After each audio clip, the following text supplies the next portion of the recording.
अरे बाबा विवेक सर कथी करे छे रे तू सब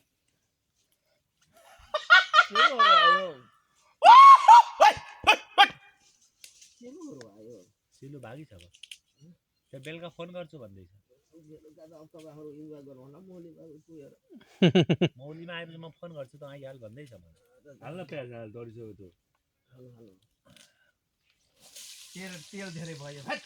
कहाँ हुन्छ यार यो रास्तामा हेर्नु खसीको मासु फाकेनै मेरो मुख ठुकिन्छ ल ए फाकिँदैन हौ यस्तो बाटो हुन्छ नि मुजी पनि मुजी 1.5 किलो मासु चाहिँ आधा लिटर तेल हाल्छु ए के हुँदैन यो मसला सब पाक्नु पर्छ के आना छोड्दैन पहिला हाल्दैन त्यो लास्टमा हाल्दैन के गरेको छोडिदिनु न छोडिदिनु मुजा दाइ मुजी कस्तो बेकु बेच्छ के मुजी ए विवेक सर उठा यो पल्टाउ बालुवा पल्टाउ त आधी तेल ठिक्क हुन्छ नि यो राखा भएर हाल्नु पानी खाली एउटा बोतल मात्रै हो रोकार राख्ने बेला मासु एउटै छैन अघि सबै